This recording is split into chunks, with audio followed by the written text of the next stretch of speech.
everything that I know says I gotta go, tired of going solo. But I'm never gonna go there again.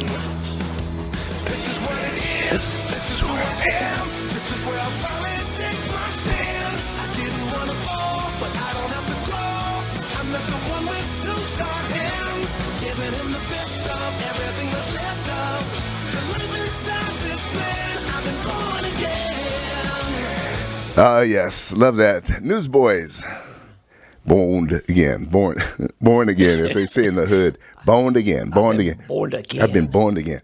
That's Michael Tate doing the lead vocals. Yeah. He used to be with DC Talk. That's how I met him many years ago when he was just a young kid. And he now went out on his own. He's not such a young kid anymore. Yeah, he went over to Newsboys and doing the lead, doing a great job. Newsboys, though, I liked the Newsboys before. Mm-hmm.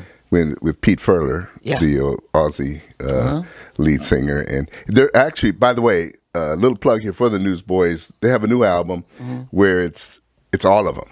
Oh, they got Joel? Pete Furler. Did Joel bring his hair? That was the thing. Joel was the pretty boy with the long I think he golden does. locks. I think he's got I think he's wearing braids. Yes. Yeah, he's trying to identify with his brothers. Africans. Yeah, he's trying to identify with Michael Tate. Yeah. It's blonde though. It's a blonde braid. Yeah, I know. But Newsboys, great band. I love those guys. I saw them many years ago in the 80s. In Nashville doing a showcase, and it was the craziest thing I'd ever seen. I mean, that drummer, too, he was just pounding those things. He didn't have many drums, but what he did have, he was pounding. He does like a flip off the drum. You know, he stands up on the kick and then does a flip. I mean, it was like everybody just went, wow, what in the heck did we just see? But channeling his inner Frampton. Yes, they're still here. They're still around. They're still doing great music. Us boomers can still bring it. Yes, but we us boomer. Yeah, I guess he would be a boomer now. Gee, no, I don't know. I don't know how old he is. I think he's younger. I think he's in his 40s or something still. I know. But that song though, Born Again. They've got so many really, really great songs, and the title's always just the one. Saved is another one. And their Token Life Liberty Disco. I love that one. Yeah. I'm sorry. Yeah, they're good guys. So anyway, Newsboys, go get it. That's right. Today. Now, hey, okay, I've got to do this Babylon Bee. Yes. This is a little different. This is kind of up here in my alley. Yes. Yeah. Now for the hard news, Babylon Bee. Babylon Bee. A new study, Dave and Julian, has found a connection between checking the news headlines and aching for that day when Jesus will return to make all things new. Mm-hmm. The study found that Christians who read the news suddenly find themselves with a deep desire for another world, one where there's no sorrow or tears or pain, and the former things have passed away. Whenever believers look at the news, it seems like there's some kind of awakening that happens within them, said Pete Vandelay, the head researcher who ran the study. When they see the death, fear, horror, and terror they have an iron grip on this world, they suddenly are reminded to pray that Jesus would come quickly in order to establish his kingdom on earth. Yeah. The study also found that even non-believers have this desire to one day see all things made new, though they need their Christian friends and neighbors to actually talk to them and explain why they have the desire for another world for which they are made. At publishing time, believers all across the world had joined in praying that Jesus would come soon to judge the wicked and make everything sad come untrue. Mm-hmm. You know, they just can't help themselves. It's like it was a perfect time for witness. Mm-hmm. You know, that last sentence. But then, of course, you know, are they serious? Are they kidding? You know, that's the bad thing when you get into satire, that after a while you wonder, is this satire or is this for real? Yeah. You know? But I think this is true. I think there's a part of it that's true. By the way, I remember when I was in the Christian music business, when we went to Nashville and Gospel Music Association, GMA, and then also to the Christian Booksellers Convention. Oh, yeah. And I remember meeting these publishers from Zondervan and Bethel Books, the Christian books, and they would all tell us that in times of trouble, Bible sales and Christian book sales, boom. Yeah. That's the best time in the world for them, commercially speaking.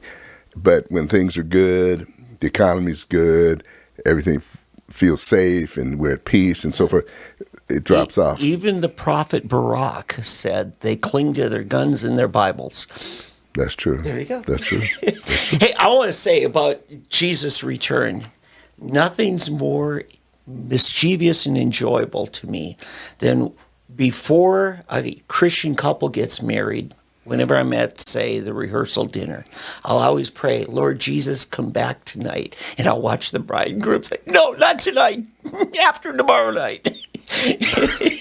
You actually do this? I do. It's terrible, but I have so much fun. That is terrible. Yes.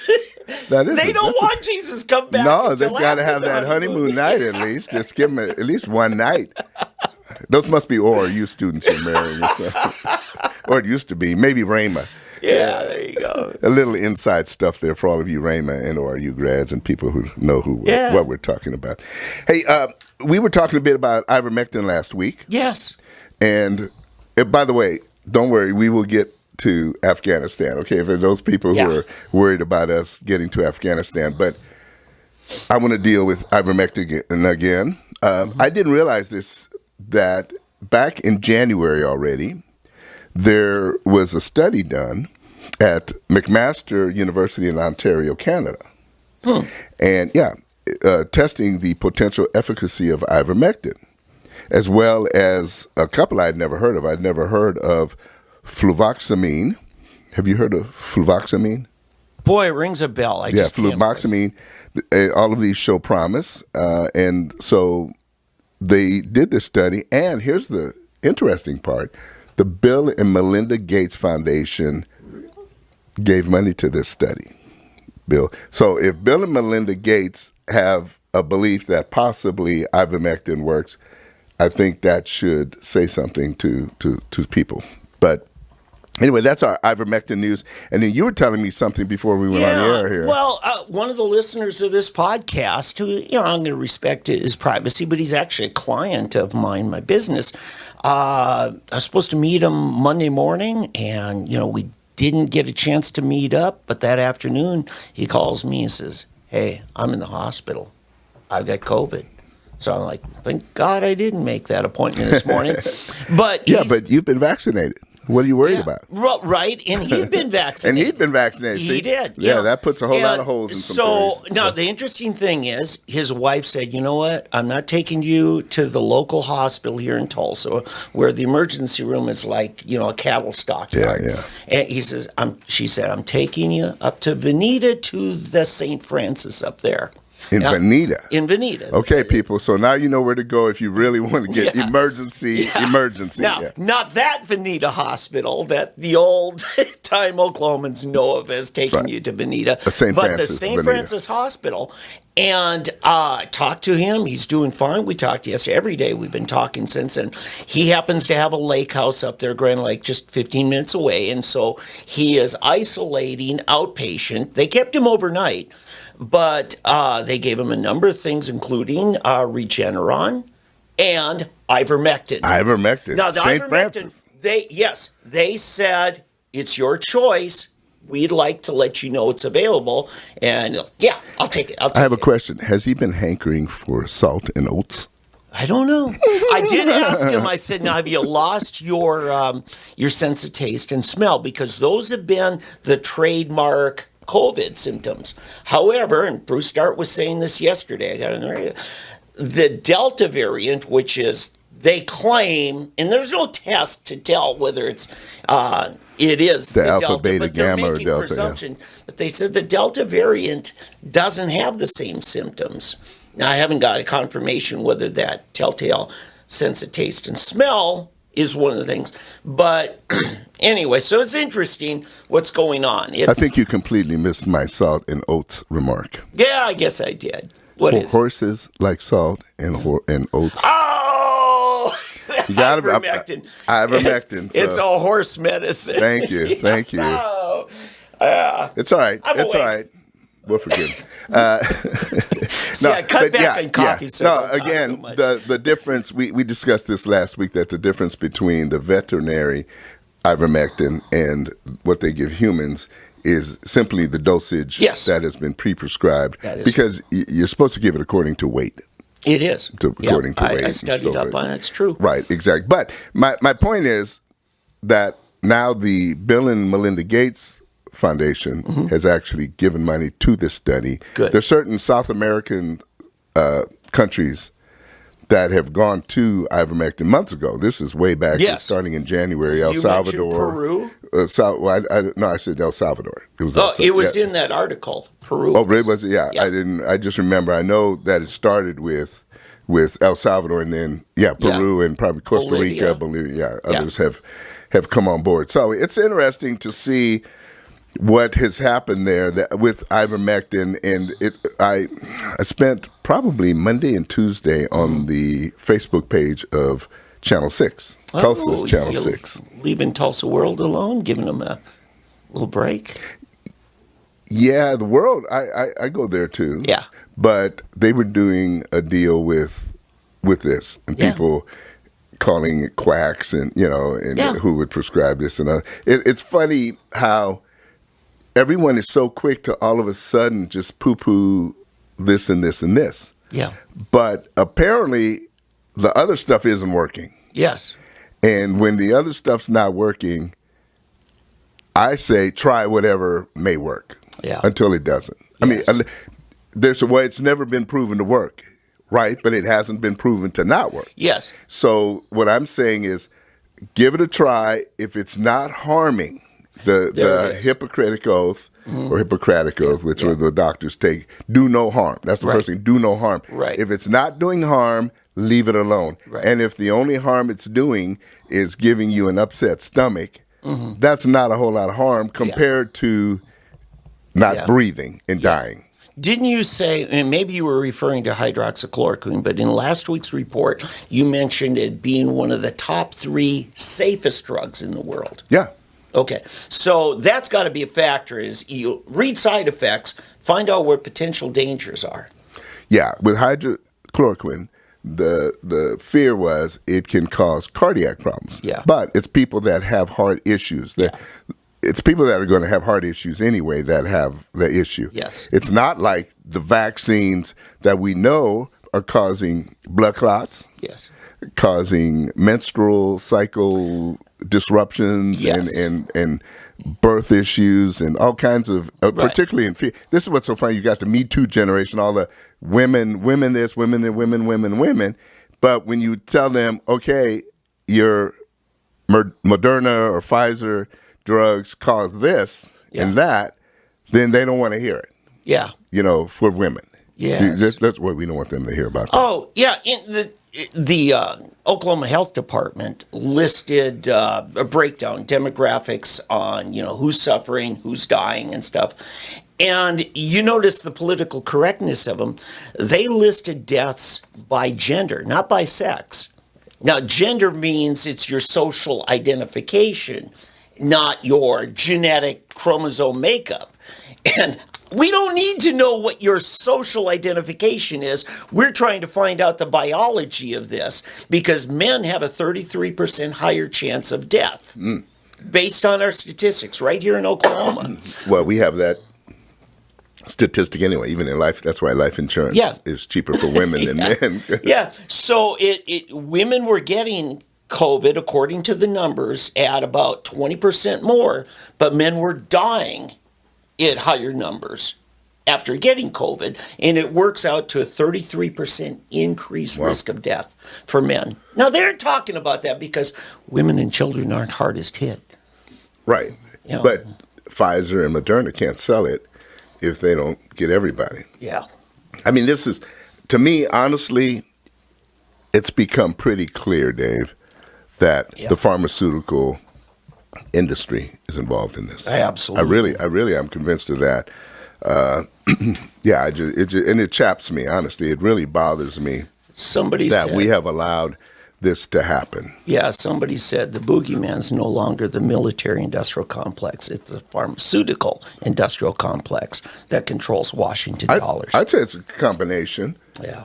We're going to get to the military-industrial complex here in a bit when we talk. But I want to say, I have one more. I just came across this It's an Illinois story, and a judge has basically stripped a mother custody of her young son until she gets a COVID vaccine. Yeah.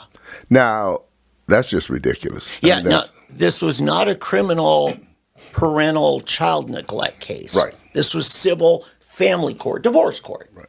And it was the husband arguing that he should have custody and full, of the child. And he argued based on that, and the judge agreed with the father. Yeah. Now, imagine, okay? Imagine it's AIDS, HIV. Yeah. Do you think they're going to deny the mother custody or to be able to have parental rights? Well, no. Right. No, they're not going to do it because it's not politically correct. That's right. Okay? Yeah. It's not politically correct. But it is politically correct today to deny a mother the right to be around her child if she has not had a vaccine. And we know children are the least susceptible and vulnerable to this. Yeah. The mortality rate among children is very, very low. Yeah. But yet, some judge who thinks, he's God is going to deny this lady. Right. That sounds like a perfect case for appeal. Now, the problem is, does she have the money to appeal? Is it going to create more problems? Honestly, the husband should. This is what's funny. The husband didn't even ask for this. Oh my goodness! No, the husband didn't even ask for that. He was trying to deny it on some other grounds or limit the time, but the court decided to bring this in. That's an activist court. Oh, that's man. a court It just being makes me an advocate for a third party that's not party to that civil hearing. It's stories like this, David, that cause me to want to call fire down upon people like this judge. Or take us home, Jesus. That goes back to the no. Lord, forgive me, but no, that's not good enough. Oh, yeah. He's got to pay. He's got to pay first. Take me home after I get my revenge. Well, it's not even my revenge. It's for this woman. Yes. Listen, it's weird because I personally, since I've given my life to the Lord, I have never wanted revenge on anyone for myself. Yeah. But I have wanted revenge on those that hurt the innocent. That's what's weird. I mean, it's almost the reverse. Most people don't care about what's happening out there. You say, oh, get them because they did this to me. I really don't care because I have been so blessed. I feel protected. I honestly feel like I have this force field around me of angels and God's protection. And that's why I believe my wife, myself, all of my children, grandchildren, none of us have been affected by this virus. Yeah. And I pray it may continue to be, so I'm not bragging or trying to be haughty or tempting God or anything. I'm just telling you the facts. Hey, you're thankful. And because, totally thankful. But when I see other people, the innocent, being harmed by people that do not really have the true, the other person in mind. The true issue is this mother wants to see her child. Yes. Now, if the father should have the same parental rights or more or this or less or whatever, that's a different issue. Yeah. But don't bring this into this situation. Don't bring this in as your grounds for denying the mother the right to have more time with her child. That's when now you're playing games. Yeah. And I'm saying, Judge, watch out. Yeah. I've got to say, folks, I'm declaring we are now in a post-feminist era. I'm going to say it based on what's happening with the Olympics, with the transgenders. That is an attack on women. High school sports where boys are playing on the girls' volleyball team, that's an attack on women. What we're seeing here, even in the courts now, women are now going to have to turn to the Republican Party for women's rights. Well, they may have to go beyond the Republican Party. Maybe the Republican Party is even not. But here's they're not reliable. Let me just put it that way. I had a high school buddy I hadn't kept up with, and all of a sudden we're talking. He's catching me up on what's going on. He and his wife, from Minnesota, moved to Texas, lived there for a long time. Their marriage is falling apart. The wife then says, you know what, let me just go visit my family for a while. Let's just kind of cool off here. She takes the baby, they had a baby, took back to Minneapolis. She hangs around there 6 months. And guess what? At 6 months, according to our Uniform Commercial Code, whatever state you're in becomes the court of jurisdiction on divorces. That's right. She got to divorce him in the Minnesota courts, which were much more feminist charged in the way they handled things. He lost everything.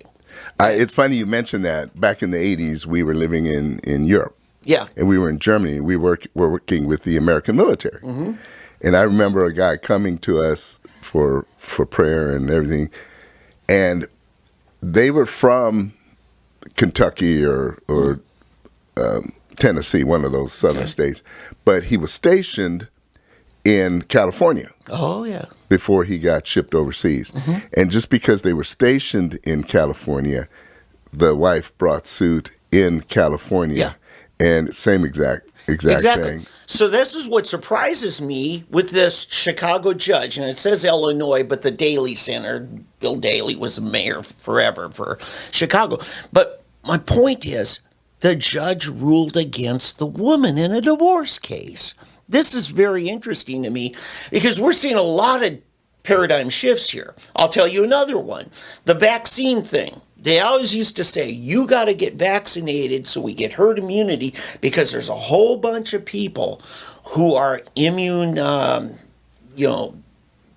they're deficient, immune challenged, whatever. So they, for the sake of them.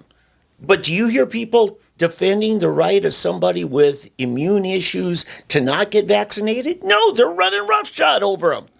Yeah. So now you've got that. But this is one of the issues here in this case, too, that medically she's not necessarily objecting to the vaccine in general, but it won't work for her because she has medical issues that put her at risk for taking the vaccine. So there it is. All right.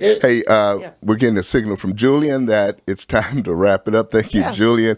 Hey, we'll be back with more of Fresh Black Coffee after this. Yeah. I'm Jeff Davis with Just a Thought. When Texas enacted new voter laws that require voter ID, every barking dog in the Democrat Party raised hell over it, claiming it was the new Jim Crow. Of course, nothing's further from the truth. But if you want a genuine example of a Jim Crow-style law, it's a vaccination passport requirement. In New York City, they require vaccination passports for dining indoors, theaters, and big events such as the We Love NYC, the homecoming concert over the weekend. Black Americans, the most under-vaccinated group, would not be allowed to attend and would be turned away without a vaccination passport. Meanwhile, Richie Torres, a New York Democrat representative, introduced a bill in Congress to not allow unvaccinated people in the U.S. to travel by air. Where's Black Lives Matter on this? Antifa, the ACLU. Now, this is a gross contradiction from people who say you shouldn't have to show an ID to vote, but you'll have to show a type of ID to dine indoors, go to a theater or concert. Just a thought. I'm Jeff Davis. All right, we're back. Dave, we were discussing this Illinois case with this lady who has lost custody temporarily or until she gets her vaccine. Yeah. And these activist courts and judges who think they're God now, something's got to happen. Seriously, you talk about unsustainability all the time. Yeah. This, to me, is unsustainable. With our courts continuing to do this, and this. Now, you're also getting to the fact that women, the bloom has come off the rose, I guess is a good way to put it, that women are no longer necessarily going to be automatically the winner in any argument or case, which it was a while back. And it's true because it depends on who. There's a pecking order almost. Yes, intersectionalism. Yeah, you remember Rush Limbaugh used to have his football predictions based on the mascot. Do you remember that? Yes. The Buccaneers and the Pirates. Oh, they had to lose. Oh, you know, anything macho, Cowboys. Packers, oh my goodness! Oh my God, Meat Packers. Yeah, Meat Packers. Yeah, Oilers. The Oilers. Oh man, you know they were done. You know, so he would pick these based on. Of course, the Dolphins would always win. They would always win. The Eagles, the Dolphins, and all the, you name an animal, and the Bears. Oh yeah, we got to save the Bears. So, oh my goodness, the Chiefs. No, you can't have the Chiefs because the mascot name is so bad. The Braves and all this. So, but anyway, unicorns always trump the unicorn. Yeah, the unicorn. I was going to say, what about the fairies? But I don't think there is a fairy as a mascot. There should be. There'll probably be one soon. Oh, they abuse unicorns. That should have been the Washington Fairies. That probably would have been a new, instead of the Washington football team, the Washington Fairies. They abuse unicorns. Yeah, unicorns and their emblem. Man. I think we have hummingbirds. There. I don't know if it's the year for hummingbirds, or my wife is just growing more flowers around the yard, and she has a feeder. But we've got more hummingbirds than I've ever seen. Wow! But every time I see them floating, I always think, is that a hummingbird or is that a fairy? There you go. The little Tinkerbell, like their wings flutter the same. Anyway, we're way off. Speaking of sports, though, I've got a great story here, and this is kind of a personal favorite of mine. Are you familiar with who Gardner Minshew is? No. Okay. Yeah. See, I'm a sports fan, so I would probably be one of the only ones. Gardner Minshew went to Washington State when Mike Leach was coaching up there at Washington State. He's at Mississippi State now. But Gardner Minshew's a guy that nobody had ever heard of, nobody thought anything of. He was going to get a tryout at Alabama, but he would have been the third-string quarterback. Mike Leach contacted him and says, why don't you come play for me? Ends up 1 year, leads the NCAA in passing, touchdown, all this stuff. For what team? Washington State. Oh, okay. Well, he got drafted by the Jacksonville Jaguars. Okay. And now he's just been traded to the Philadelphia Eagles. Oh, with Jalen. Yeah, with Jalen Hurts. But this is the problem with these ESPN guys. The ESPN so-called analysts, which don't seem to know their butts from a hole in the ground, my opinion. Adam Schefter, you wouldn't know who that is unless you watch ESPN. He's one of these pundits, one of these insiders, an analyst, and Anyway, he's usually wrong. Yeah, he's If he don't doesn't. believe it, just ask him. He's a legend in his own mind. But anyway, the Jacksonville Jaguars have traded away Gardner Minshew to the Philadelphia Eagles. Okay. The Eagles cut ties with Carson Wentz. Yes. Yeah, he's gone in order to ride with the former Alabama star Jalen Hurts. Yeah. And so they're all in on Jalen Hurts, which is a good thing. I don't have any problem with that, Jalen. Do it. Do your thing, buddy. But what's funny, too, they don't mention Oklahoma anywhere in there. The former Alabama star. Yeah. Not the former Alabama and Oklahoma star. Yeah. Because it gets back to our thing, the pecking order. Yeah. Alabama, good. What, SEC? Oklahoma, Big 12, not so good. Exactly. Right? So anyway, so Adam Schefter says, I honestly don't love this trade, which means he hates it, really. Jalen Hurts is cemented as the starter in Philadelphia. I'd be shocked if Minshew beat him out. Nobody expects him to beat Jalen Hurts out. But if Jalen Hurts gets injured, you want a good backup. Yeah. You want a good backup. Yeah. And so, but it just gets me this attitude these people have that they're the know-it-alls. Yeah. These are the same people before one of my favorite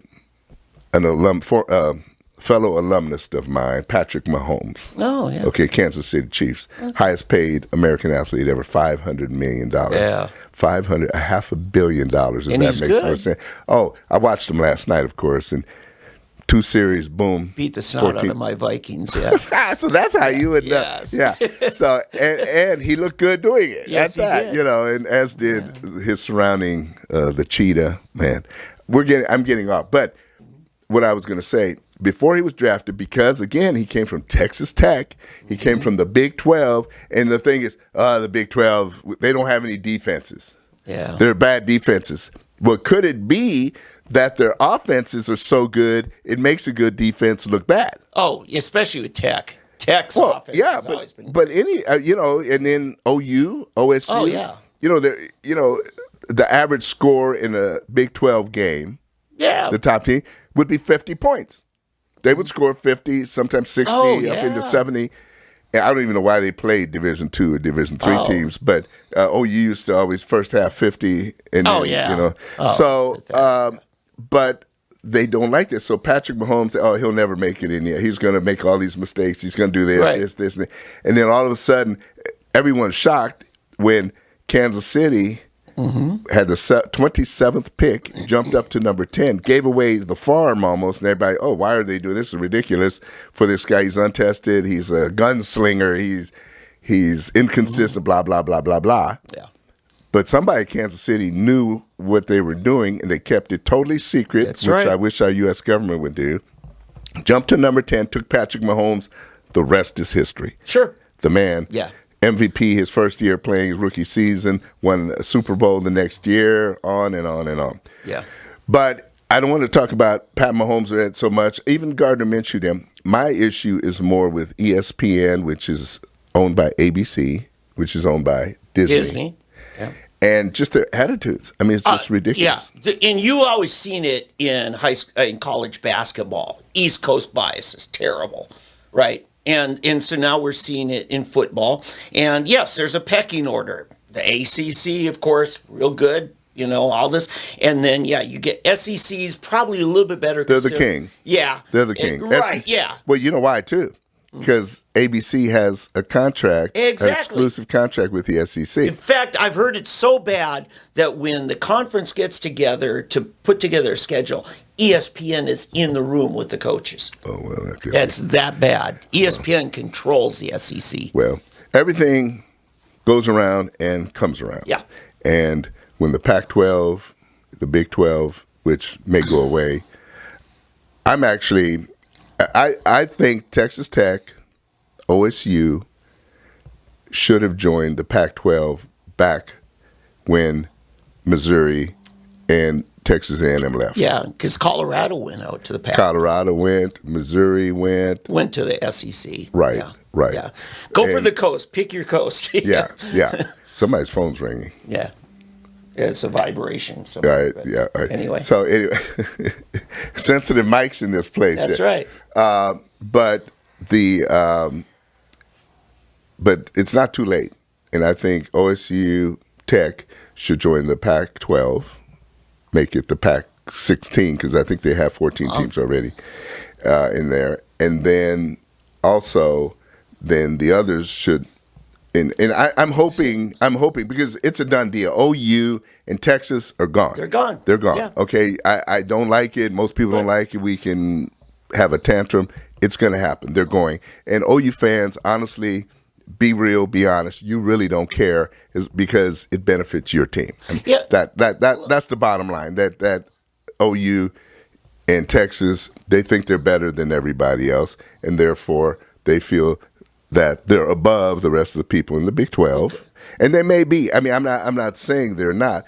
But if I were able to recruit all 5-star and 4-star athletes every year with maybe 1 or 2 3-star and walk-ons compared to OSU, Tech, KU, others who maybe have 1 or 2 4-stars and the rest 3 and some 2s and 1s. Yeah. Well, that's... basically, if you don't beat those guys, if OU and Texas can't beat them, which Texas has not been able to do, OU has been able to win it every year because they're drafting the top athletes in the countries, along with Alabama and Florida and your big school, Michigan. That's the other one that gets me is the Big Ten, how they continue to draft all these. You've got a few schools in the Big Ten, too. Same deal. Yeah, same deal, right? But let me ask a question. It's not making sense to me. Everybody's talking about the demise of the Big 12. When you still got all these other smaller conferences that seem to be doing fine, I still don't know why we don't pick up BYU, Brigham Young, pick up Cincinnati, I'm missing another one here. There's got to be some others that are out there. Memphis, Central Florida. They were undefeated in football last year. Yeah. There's enough good teams. Well, even Houston. That was it, Houston. There's enough. We could really bring the Big 12 back to 12 teams right now, and they'd all be good national competitive teams in football. Basketball, look, Baylor won the national championship. KU. Yeah. KU's always a basketball powerhouse. Exactly. Texas Tech won the NCAA in track. Yeah. And they took second in the NCAA basketball last year. So, no, the schools do well. But it gets down to... Why are we saying the Big 12 is dying when, the AAC would love to have what the Big 12 has? Tulsa won't even be invited. No, but see, that's the problem. It's all about money. That's it. That's the money. The TV deals, right? The TV deals, right. Exactly. Right. With Texas and OU gone, the money won't be there for the Big 12 that was there before. That's it. And the Pac-12, if these teams jump, let's say, I think the Pac-12 can take 2, and then the ACC or some other conference may take a couple. There are going to be a couple of people left out. Probably, I don't know about Iowa State, but Kansas State may be one of them that gets left out. Yeah. So I don't know. I'm not a sports pundit. I don't claim to be one. I'm just telling you how it is. The things that I do know, that it's about money. The SEC has better, richer contracts because ABC and ESPN pay better than Fox does. Right. The Big 12 and Pac-12 had a Fox contract. And I think Fox is the one really that blew it. They should have anteed up more money. And then with more money, all of these schools could have spent more on recruiting and so forth, coaching and all of that. So there's one bit of warning for this, because you like to think, wow, the SEC, how dominant, or the Pac-12. When you move up to 16 teams in a conference, and I'm going to say Big Ten even has some of this danger, and it's called the WAC effect. What happened when Tulsa and several teams joined the Western Athletic Conference, they got the voting power in the conference to realign it, and then the historic rivalries that were at the heart of the historic WAC got split into 2 separate divisions and didn't get to play their annual rivalry games. So you know what those 8 original teams did? They secretly met, and they all left the WAC at once. And the WAC is not what it used to be. So now you got the what is it called? The Mountain West, which is really the old WAC. And the AAC. Yeah. So what happens is you could have an implosion just because of the weight of the size of the pack of the SEC. There's one difference. There's one difference that makes this special, though. Again, goes back to money. Money. TV deals. Right. Yep. TV deals. Yep. And the administrations of these universities don't necessarily care. If they did, Kentucky, Tennessee, Mississippi State, you name some of those, South Carolina, who are really, frankly, worse than any team in the Big 12. They're much worse. Oh, Vanderbilt. But academically, that's at least they're an academic giant. Okay. Does it bring in TV revenue? Well, no. yeah. Well, it does though. See, and that's what I'm getting at. Just to be in the SEC, you're guaranteed more money than Texas, who had their own network and was in the Big 12 network, okay? Yeah. So if I'm Vanderbilt and I'm the president of Vanderbilt, Mississippi State or whatever, that's what I'm looking at, or that's what they're looking at. I probably wouldn't. I would want to be more competitive. I would want to, but that's the thing. They get the money, and then what happens? The schools steal it. And then, of course, you've got Title IX, where they have to share it with the women's sports. And it's such a thing that we've gotten into, that sports is almost politics. In a sense, it is. And some of the sports pundits, like Adam Schefter, I think are worse than some of your political pundits, like you and I. Yeah. Like you and I. And the most amazing thing is they still call it amateur sports. Yeah. Well, that's over, because now they're able to pay them. Well, I know, but I'm saying the whole machine was a multi-billion-dollar thing and is continued. There's no end to that. No. And to call it amateur sports, for the love of the game, for human personal development, you'll make your money after you leave college. And, it's just, it's all right. I'm going to switch gears totally and come local. Yeah. State of Oklahoma. Mm-hmm. And we'll finish up with this today. Yeah. Are you familiar with Dr. Mark Sherwood? Doesn't ring a bell. Really? I'm shocked. Yeah. Well, yesterday evening, I got on Facebook a political ad for Mark Sherwood, who wants to take down Governor Kevin Stitt. Oh, now this is news. Oh, we're breaking news. Yes. Breaking. Mark Sherwood competing for governor of the state of Oklahoma. Okay, Mark Sherwood. Okay, here's his little spiel. Mm-hmm. Okay, this is from Dr. Mark Sherwood. Physician, a physician and Christian man, all the stuff that they want you to know. Mm-hmm. Borders matter. It's not just our northern and southern borders that separate us from Canada and Mexico, but also our Oklahoma state borders matter as well. Oklahoma is under attack from the rogue Biden communist regime. Even worse, we're left undefended by the current governor who's unwilling or incapable of leading. To share in this complacency, we have an apathetic legislature, unmotivated in protecting our natural, unalienable rights granted to us by God. As your next governor, you're dreaming, I will be a public servant to the citizens of Oklahoma. I will not be coerced or intimidated by the lobbyists or special interest groups. On the contrary, I will serve you, the people of Oklahoma. As governor, I will have the authority to fight for, defend, and secure your rights aggressively. I will oppose all manner of government overreach, whether federal or state, that infringes on the rights of Oklahomans. Prayerfully, consider joining me in the Oklahoma First movement that is sweeping across our state. Let's take back the liberties that rightfully belong to us before it's too late. Sincerely, Mark Sherwood. Is he a tribal member? I don't know. I doubt it with the name Sherwood. Yeah, well, I know, but he may be related to the sheriff of Nottingham or something. This sounds very nativist. I mean, he's talking about securing the borders of Oklahoma. He's spoken from a guy who came here to go to college from Minnesota. You came from Europe, right? Now all of a sudden it's these outsiders. Eddie Huff might become an Oklahoman. Yeah. How dare he? Yeah. Let me tell him and his followers. Here we go. There's not a prayer on earth that you will ever be governor of Oklahoma. I'm scared of the idea that we would even seriously consider that agenda. Well, somebody is. Yeah. And on Facebook, yeah. Oh, yeah. This brings me to a bigger point, though. I'm not really necessarily picking on Dr. Mark Sherwood, even though I think this is ill-placed faith, I guess you would say. It speaks to the thing of Republicans. In this, you caught the sentence. I'm sure it struck you just as it did me.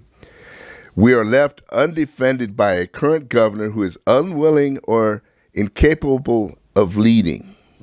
So basically, he's saying Kevin Stitt is Joe Biden on the state level. Yeah. To share in this complacency, we have an apathetic legislature. So now he's just essentially dissed the entire state legislature, who are unmotivated in protecting our natural, unalienable rights granted to us by God. Yeah, it's just, he won't be coerced, intimidated by. He's not going to get anything done. It reminds me of a person that I actually like. He's a friend, and I enjoy being with him. Randy Brogdon. It's the same kind of talk. Yeah. And it's the talk that does not endear you to the broad spectrum of people you need to win an election and lead a state.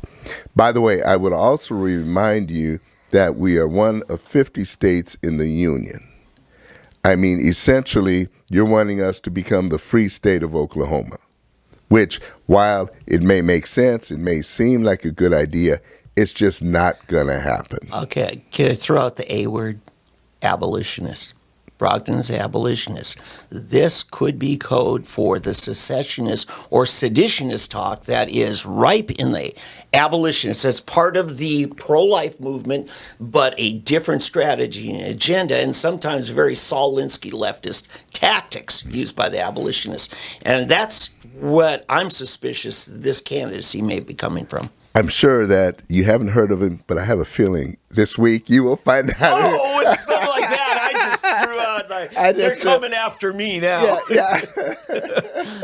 Yeah. No, you're right. It's the same type of attitude. Yeah. There's this attitude that these people have that they know it all and everybody's just going to listen. It's what I spoke of before when President Bush, George W. Bush, became president. And all of these pro-life people were giving him a hard time because he didn't get rid of Roe v. Wade. Yeah. And he said, hey, I'm the president of the United States, not the dictator of the United States. Yeah. We have a system here, which is a system of democratic principles. Yeah. We're a republic, basically a republic representative. He said, if the legislature will bring me a bill to abolish Roe v. Wade, to make abortion illegal, I will sign it. Yeah.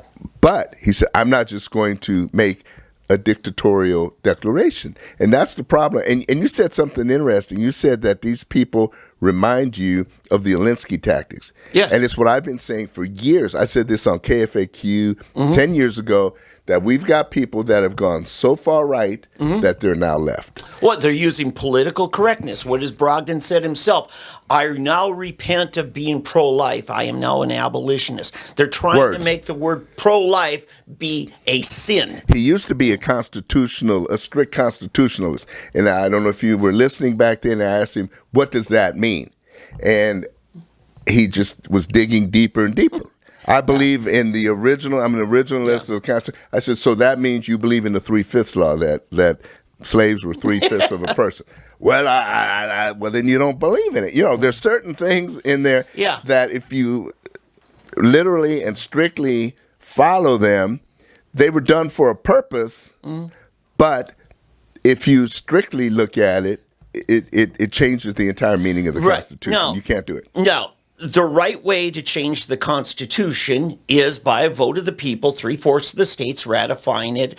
The wrong way is when a Supreme Court divines that there is a constitutional right to abortion. Okay? Right. That's the wrong way. That's the wrong way. But what Brogdon and others have said is, and Dan Fisher's candidacy last time around was the same thing, we are going to defy the federal government and we're just going to ban abortions, and this becomes sedition. It's not going to happen. Yeah, but this is what they're advocating I understand, for in but it will never even get to that point.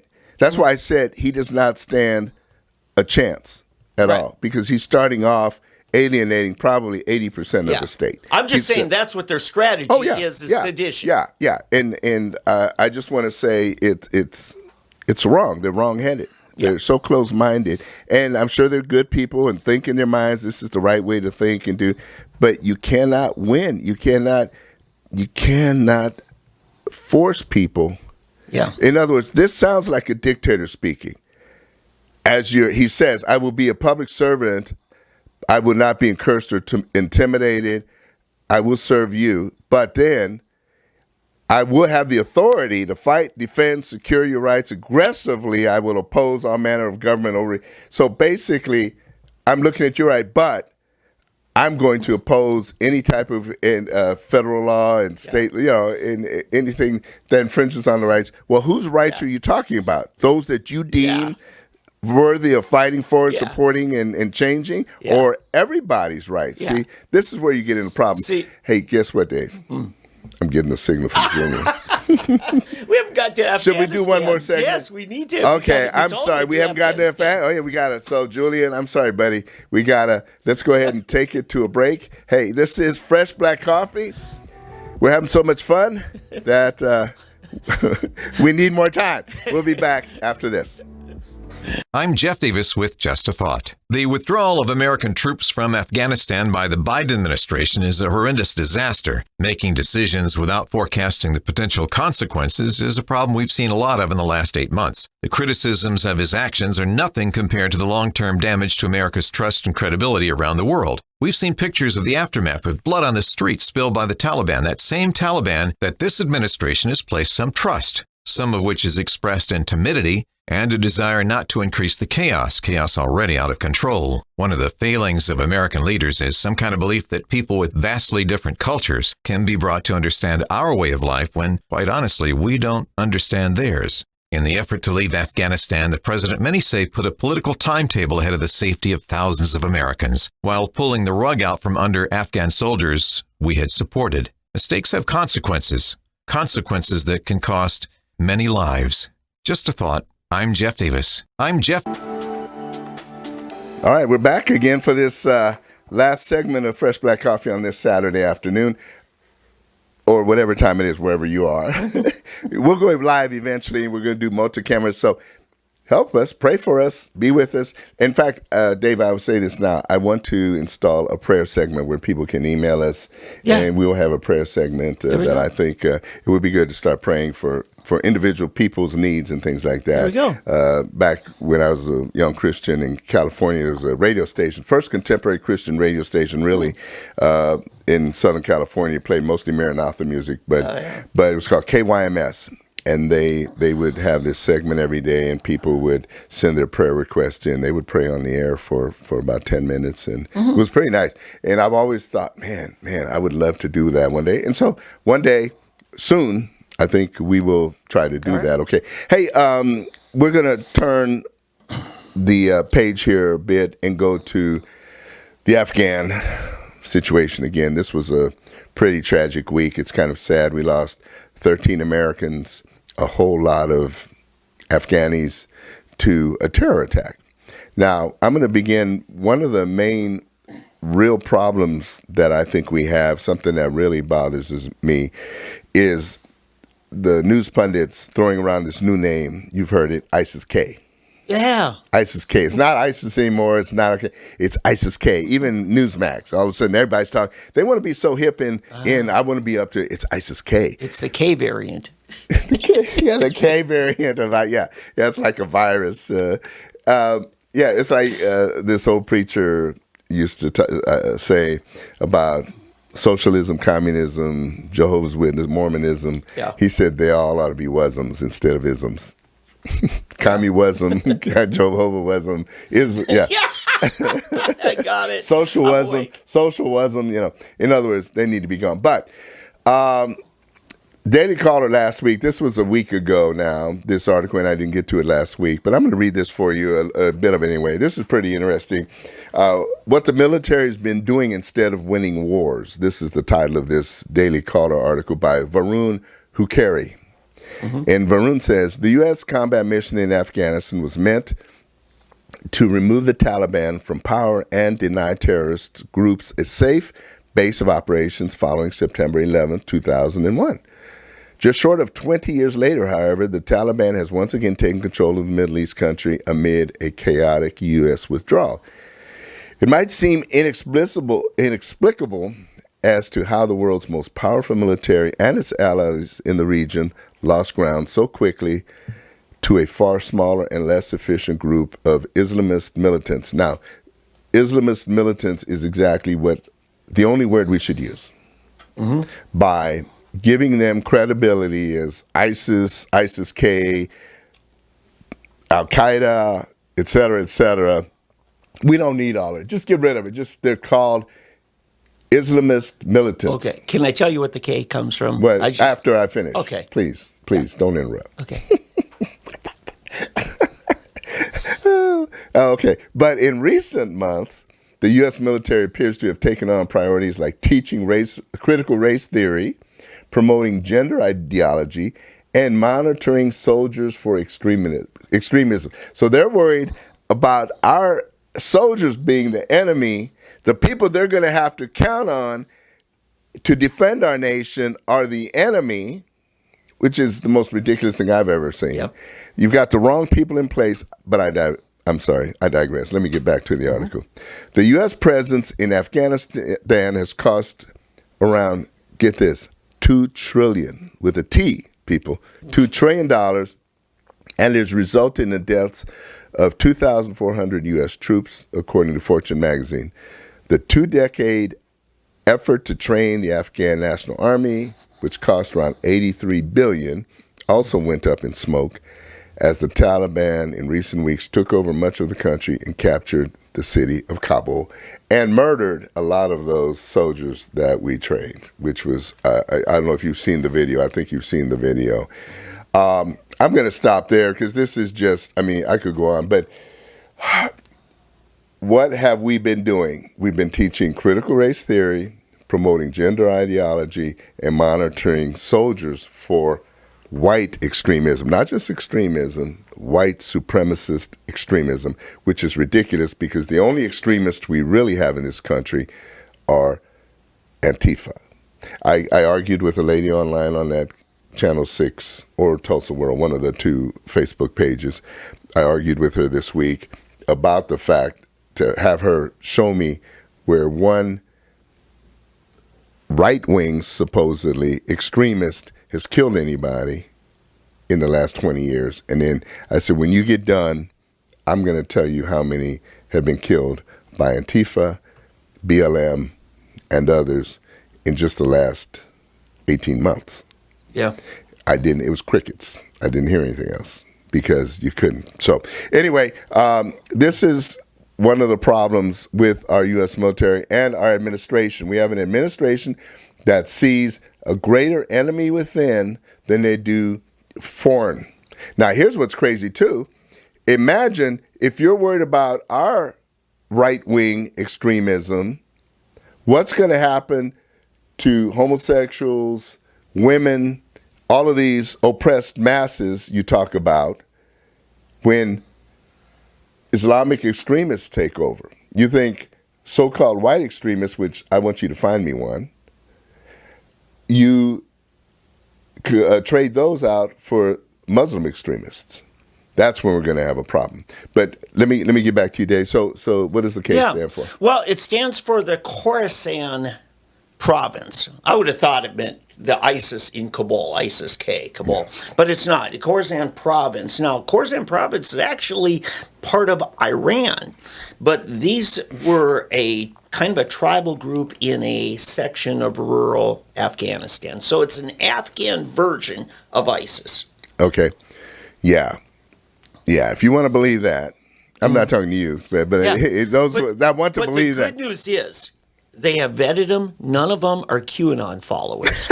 That's coming from our Pentagon. Or Trump we have gotten rid of QAnon. And our Pentagon has gotten rid of QAnon. And Trump. Now we just have ISIS to now do we it. have. Now we just have. And the Taliban. God. But the Taliban is guarding our foxhole for us, don't you know, to protect us from ISIS. And can you believe that we gave them biometric data on our people? Yeah. So they could easily pick them out? Yeah, and like the Taliban's going to hang on to it, not give it to China, not give it to Iran, not give it to the Russians, you know. And here's the thing, it's not just the information, but it also gives them a sense of how we go about recruiting, what is our formula. It gives them information going forward about how we do intelligence. Yeah. It's a problem. Sure, it's the stupidest thing I've ever heard of. Totally. Now, I heard this morning that the people who seem to know, the insiders, seem to believe that this is nothing more than Susan Rice, that Susan Rice is the one behind all of this. Susan Rice, the same lady who told us that... It was a video. A video, exactly. Yeah, and what did Benghazis, because some immigrant in America did an anti-Islam video and so worked up the followers of Islam that they attacked the Benghazi consul. That same Susan Rice. Yes. And they say she is now the one that's actually behind the military strategy. And it makes sense because the knuckleheads that you have head of the military right now, Joint Chiefs of Staff, our Secretary of Defense. They're just totally incompetent buffoons. Yeah, I mean, I don't use that word loosely. But they're woke. Woke buffoons. Yes. WBs. They're WBs. Woke buffoons. Yeah. We need another sound bank, Julian. We need, I want to know what white rage is. Yeah, he wants to know what white. Yeah, he wants to know. Millie. Well, hey, you hang around. You're going to see it, Millie, here soon. When That's right. When they kick you out of your office, they're already calling for your resignation. But they're not going to do it. They're not going to fire them. They're not going to fire them because it's their guys. It's my boy. That's my boy over there. Yeah. Thoroughly modern Millie. Well, you throw them under the bus, they might talk. And Millie, he's going to talk. Yeah. He is the biggest backbiting, backstabbing person I've seen. I mean, honestly, the only word I can think of is mealy-mouthed trash. Yeah. The way he did Donald Trump when he wouldn't have the position had it not been for Trump. Yep. And then he pulls this stuff and everything and the whole deal saying, he regrets, he's embarrassed that he walked to a church that had just been burned by a leftist extremist. Mm-hmm. But this, no, that was nothing. That was nothing. Trump should not have walked over there. Mm-hmm. Is he not an American? Does he not have a right to walk in front of church and show you that these left-wing extremists have burned this church? Yeah. And now, I'm sorry, it's getting me worked up here. So anyway, but the whole thing, again, as I said, is just a total debacle. I don't know. I feel very badly for the people of Afghanistan. There's those who, of course, deserve it, the ones who are now in power. But I think one of the big problems right now is the insecurity of knowing or not knowing what the future holds. What's going to happen? Yeah. And I have to throw this, and I just heard this on the news this morning. Ben Sasse. Yes. Senator from Nebraska. That's right. Who's like Jeff the Flake. Yeah. Never Trumper. Never Trumper. Ben Sasse had just stated that he wants Biden to send several thousand troops in to join in doing this, getting rid of ISIS-K, I guess, or the Taliban. And then Lindsey Graham, and probably Ben Sasse with him, they want us to join the Northern Alliance in fighting back to get Afghanistan back. Oh, yeah. Yeah, are you kidding me? Yeah, we just left on right now. We're just going to come back in and we're going to come in over here. I mean, these guys, what are they thinking? Sure. What are they thinking? Yeah. Here's the difference in Donald Trump. And for those people that have not been following Donald Trump but have listening to other news and don't really understand what he really did say and what he really did intend, okay? The Trump doctrine, okay, you had the Bush doctrine and then other people's doctrines. Trump's doctrine was this. He's going to let those people over there fight it out. The Sunni, the Shiites, the ISIS, the Al-Qaedas, the whoever, you guys fight it out. If you mess with us, any of our people, we will bomb you into the Stone Age. Yeah. Sure. Now, what happened here, when we went in with the Northern Alliance right after the 9/11 attack, we proved an axiom. It's 10 times easier to take down a government in Afghanistan than to rebuild a nation. And the same was true in Charlie Wilson's war when the Soviets were there. It was so easy, given the right amount of money, you didn't have to send manpower. You just have expertise, a few scouts, reconnaissance people, CIA people, and you work with the natives. They're your ground force. But that's really what we're finding out here, is let's just not build anything. Let's just knock them down when they become a threat. Exactly. That's what should have happened. And that was Trump's deal. He said, you guys, you want to fight, kill each other? It's your nation. Yeah. You're responsible. We're not going to do your fighting for you. Yeah. We're not going to spill our blood for you. Yeah, but I've got 2 ground forces I'm encouraging to go over there. The Seattle and Portland Antifa chapters need to go over to Kabul and declare autonomous zones immediately. Oh, man. They're not taking me up on it. No. By the way, it struck me on the way to pick up Julian this morning here, the real reason we have left all of the equipment over there. I was trying. Everyone is scratching their head to figure out why would we leave 180 plus Black Hawk helicopters, drones, you name it. Why would we leave, I think, $83 billion worth of military equipment over there? It's probably more. I bet it's much more, not to mention the intelligence and cybersecurity stuff. It goes back to the military-industrial complex. What has to happen now with the 180? Order more. Exactly. We need 180 new helicopters. We need so many new drones, which cost so many $1 million each. Raytheon, Grumman, Northrop Grumman, Boeing, whoever makes our well, I don't know if it's Springfield Armory. I doubt it's them because they're not an American manufacturer. But whoever makes weapons, the M16s, we have thousands of M, which is just crazy ammo. All of that. They're trying to limit the personal ammo that you and I can buy. Yes. But we're going to make more military arms now. But I got to say, and this is coming from Jaron Jackson, who was an infantry officer over there in Afghanistan. He said that when they were done and getting ready to decommission, they would give their equipment to the new Afghan government. But he said this is coming from Inhofe in the legislation in the Senate, is before we give it to them, we need to bring it back up to top new working order. So not only were we giving them our used stuff, we were paying to have it rebuilt to brand new. Now, that's coming from Jaron, okay? Yeah. So, Jim Inhofe, you need, if I'm wrong on that, you let me know. But this is what Jaron's saying you're responsible for. But, I don't know. Yeah, I don't know. I do know that if you're an investor, you might want to invest in whoever makes Black Hawk helicopters, which I believe is Northrop Grumman, Humvees, ammo, M6 rifles, scopes, you name it, drones, all of this. But that just hit me this morning. It's a logical idea that what better way to support the military-industrial complex than give them contracts to replace the stuff that we've left. Because Biden's all about recycling, except military equipment. Yeah. We're going to just give that away. Oh, man. David, I don't know. It's a tough situation. I feel very, very badly again. Yeah. To get back to the original thought, we've lost 13 members who, I'll be honest, I really think we are very fortunate. That's all we've lost so far. Yeah. I keep one Sidewinder missile or a shoulder-fired ground-to-air missile take down one of those planes. Yeah. We would lose an entire C-5, C-17 with all aboard. That's what I've been waiting on. I pray it doesn't happen.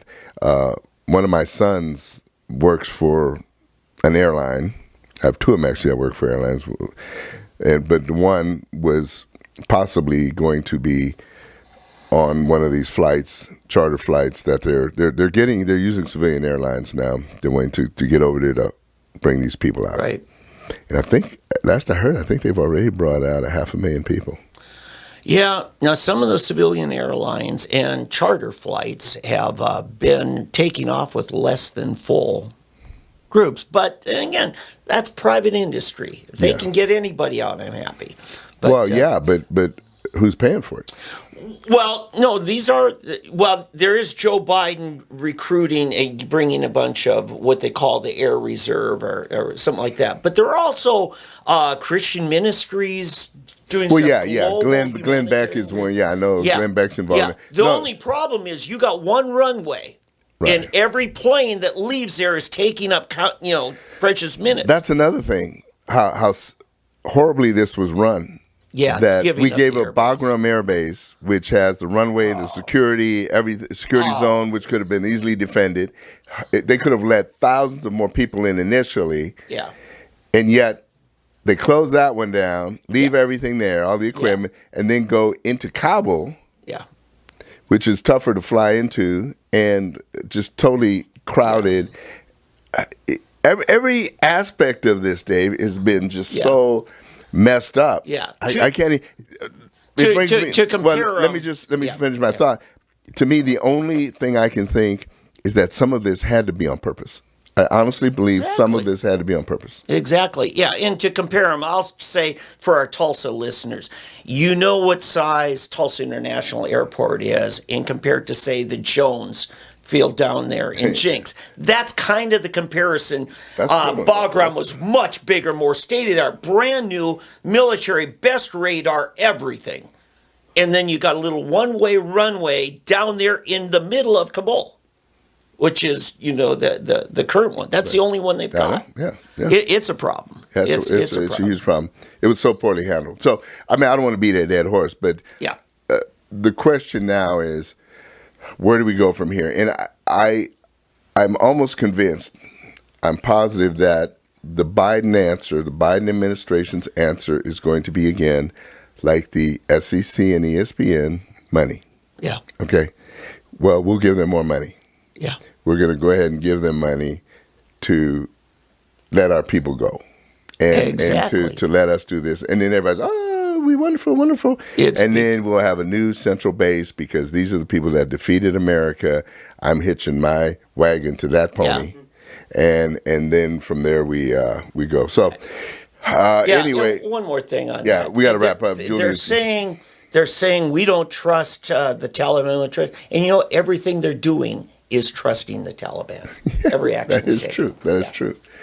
All right, people, we're going to wrap it up for another week. Please feel free to write us, freshblackcoffee at gmail.com, freshblackcoffee at gmail. Then you can watch us on video, which is not my preferable thing. I have a great radio face and body these days, but not so much for the video. But Dave insists on recording this every week, so you can look us up there at freshblack.coffee, which obviously you've already done if you're watching this. Then But if you're not, if you're listening, you can go to freshblack.coffee, see what we all look like.